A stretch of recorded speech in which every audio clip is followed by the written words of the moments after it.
Okay, so now for the accounting methods, we talked about that just a little bit. Let's see. The cash method is optional if there's no inventory and no C Corp partners, but accrual is actually required if there's inventory or if there's more than 25 million income and C Corporation partners. Organizational costs and startup expenditures. Those are the same as we've studied in individual and in corporations from the standpoint that organizational and startup are two different pools, with the organizational being like for the organizing meetings, the documents, the fees related to the organization, and then startup being those pre-productive costs that would normally be ordinary expenses, but since we're not functional yet and not actually earning any income yet, then it's considered pre-productive and startup. In other words, those are separate pools, and you got that the delineation. If it's 5,000 or less, you can deduct it right away. If it's more than 55,000, you have to amortize over 180 months, and in between, you have to prorate it. So we already know about that. We've done this before, organizational and startup, but this, because it's a partnership, added the syndication cost. So a syndication cost is the cost to actually market the partnership interest itself and the selling of that interest. So that part is not deductible. It's not included with organizational cost or startup expenditures. And then the ongoing partner costs, not cost, the ongoing partner basis. You start out when you're tracking your basis for the partner, you start out with that initial basis that we already had to determine based on the assets that came in, what they assumed and liabilities and all that. And then we add any additional cash that the partner has contributed or assets they put into the business after the fact. Then we also add the partner's share of ordinary income and separately stated income and gains. And then we add the partner's share of tax exempt income, even though it wasn't taxable. If it was tax exempt, it needs to be included in their basis.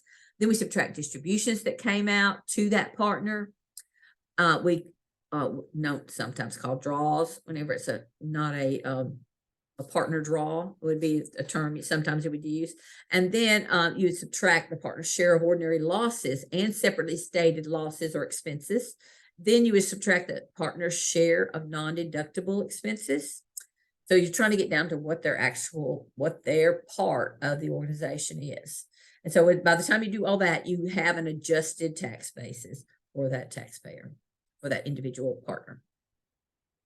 Loss limitations, these are just like they were in the previous classes that we have had. We did an individual tax. We've done it in this class as a review of individuals. We've done it in this class as introducing corporations, but the at-risk rules and the passive loss rules are still with us. So if you remember, whenever you figure out what your basis in something, then that is the limit on how much you can deduct in losses. So that limit then has to be pushed through the at-risk amount limitations. If your basis in something is a certain amount, then it looks like you could deduct a loss that's coming through this year. Then you have to take it the next step and say, okay, well, there was basis. How much is my at-risk now? If your at-risk is large enough that you still can incorporate the loss for that year, then you're still good. But you got one more hoop to jump through. You go through your basis limitation, you go through your at-risk limitation, which are often the same, but not always. And then the third hoop to jump through is this a passive activity? Even if you pass, I have enough basis. Even if you pass, I have enough at-risk amount. Then you still have to go through the passive loss limitations, which means passive loss cannot produce a net loss. So you can offset passive income, but you cannot take a passive loss unless it's in the year of disposition. So this is the rule for passive again. Active income is anything you earned basically from your own effort, plus gains on active trader business assets and income from personal creations. These are active income. Then portfolio income is the investment income, like interest, dividends, annuities, royalties, and a gain or loss related to that. All those. Passive is a trader business which you are not materially participating in.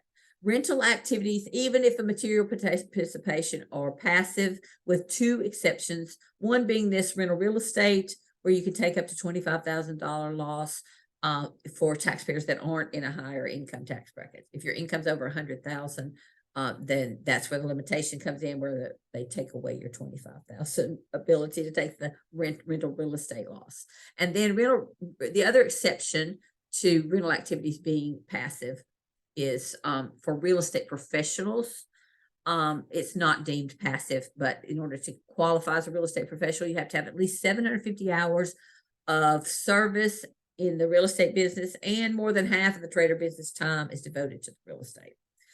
So the basic rule is passive losses can't offset active or portfolio income, and those disallowed losses are for passive are suspended and carried over forward, in other words, and used to offset future passive income. And if they're still suspended when you get rid of that total investment, then you can take the loss in the final year. So you do accumulate it and track it so it can reduce any loss in your disposal year.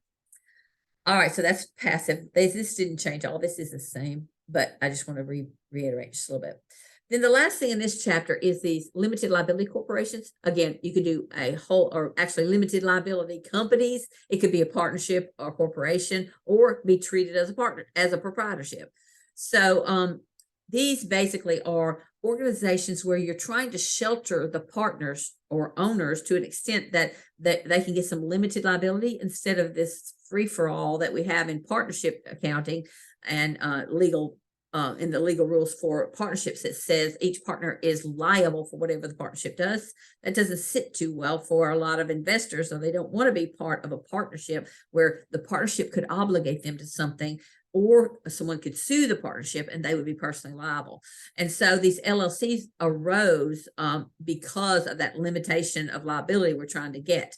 So there's three. I'll just touch a little. Again, this could be a whole course, but we're just going to touch just a little bit to talk about the different ones. Limited liability partnership is a normal partnership that just has that limited liability built in. And then there's a general partner that is not limited. It is not released from the liability, but the limited partners are. And so that's a flow-through entity, and it's taxed to the partners and the owners, just like a regular partnership, but it's just the only thing it does is accomplish that limited liability for the limited partners. Then you got a limited liability corporation. If it's a multiple member corporation, it would be dealt with as a flow-through entity, just like a partnership, and taxed to the owners. And it accomplishes the same thing as a limited liability partnership, but it's just a corporate form of the same. And then it's just not treated like a regular corporation. It's treated more like a partnership. But it does accomplish the limited liability.